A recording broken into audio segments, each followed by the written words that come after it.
Assalamualaikum and hi. Today my team want to present Macroeconomic Present.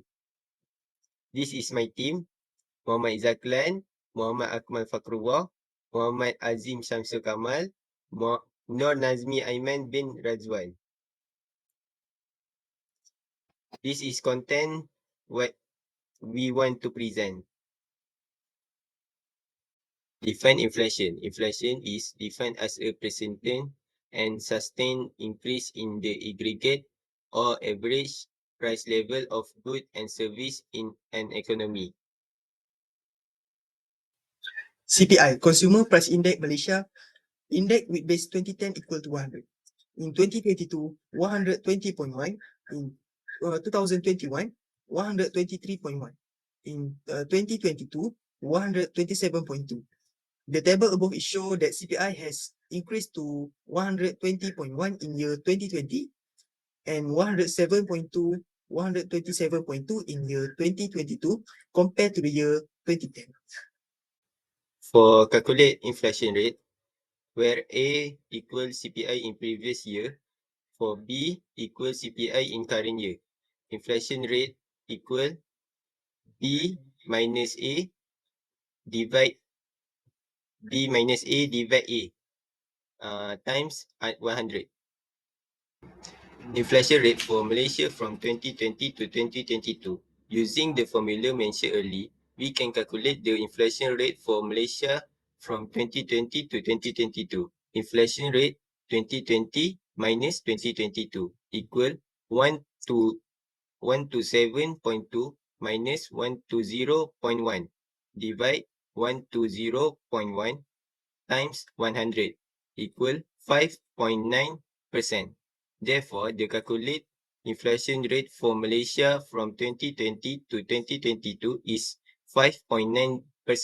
This indicates that the average price level of goods and service in Malaysia increased by 5.9% over this period.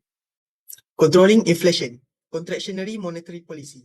Number one is using the central bank to reduce inflation. They will reduce the money supply by restricting the volume of money banks can lend.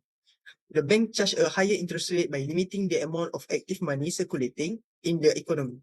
Number two is increasing bank reserve requirement. The level of required reserve held by bank effectively decrease the fund available for lending to business and consumer. Controlling inflation and contractionary fiscal policy. Increasing tax reduces the money supply and decrease the purchasing power of consumer. It may also slow the unsustainable production or lower the value of assets. Second, reducing government spending in areas such as subsidies, welfare programs, contracts for public works, or the number of government employees. So I'm gonna go through the Malaysia economy inflation. First, we have economic contraction and demand shock.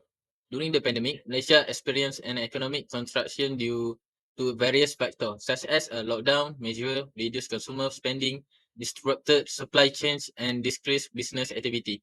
This condition led to significant demand shock, causing a decline in overall economic output. And second one, we have impact on employment and wage.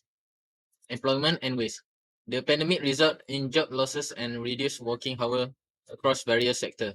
The unemployment rate in Malaysia rose, affecting household income and consumer purchasing power.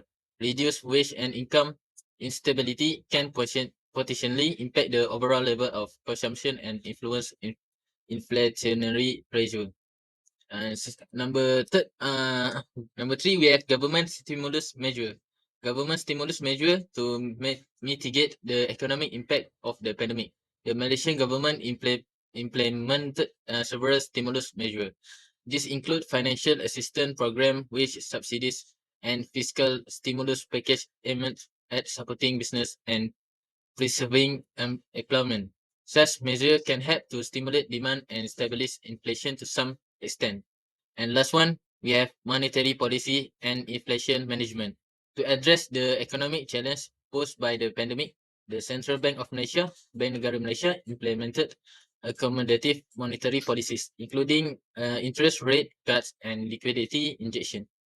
This measure aimed to support economic recovery, encourage borrowing and investment, and manage inflation within the target range. That's all from me. Thank you.